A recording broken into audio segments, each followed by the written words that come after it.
wakeboarder Brian Grubb, who decided that being pulled along by a drone on top of a huge skyscraper just wasn't scary enough. So he went and did this. Off a ramp, off the side of the 77-storey building that you're looking at right now in Dubai for a bit of base jumping. Yeah, said to be the first time anyone has combined the two extreme sports. There he goes. That looks utterly terrifying.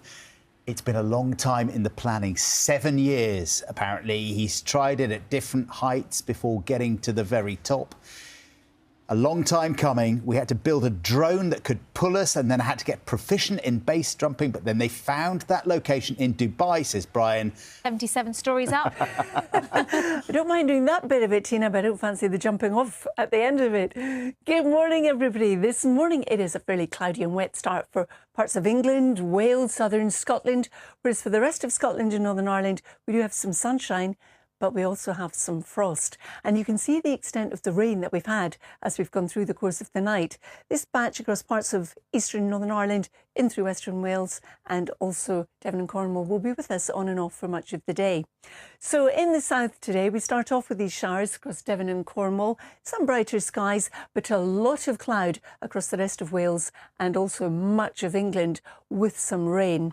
That range is clipping the far east of Northern Ireland, the rest of Northern Ireland staying largely dry. And for Scotland too, we've got a few showers across the northeast, but a lot of dry weather and a fair bit of sunshine, but it is cold. Now, through the course of the day, the low pressure driving our weather pulls towards the east, so we will see some late brightness developing in western areas. And of course, for Kev's ultra marathon today in Dublin, well, we're starting off with a few showers in the area. Could well be quite cloudy to start with as well for the start of his actual run. And then what we're looking at is later we could well see some bright spells develop, and good luck to him as well. But it's going to be a cold day, 3 to 10 degrees north to south. Now, through this evening and overnight, eventually that low pressure does pull away. There'll be clear skies. The temperature is going to drop like a rock.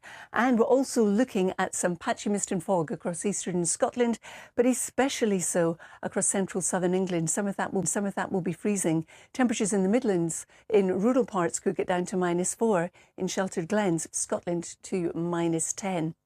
So tomorrow we start off with that cold, crisp, sunny, frosty start. The mist and fog mostly lifting, but some of it in central southern areas will be slow to lift, and some of it may just lift into low cloud. Then we see the change coming in from the west in the shape of more cloud, more rain, and also strengthening winds. But with that comes some milder air, 9 to 11 in parts of the west, but still feeling cold as we push further east. Tina and John. I've just booked your base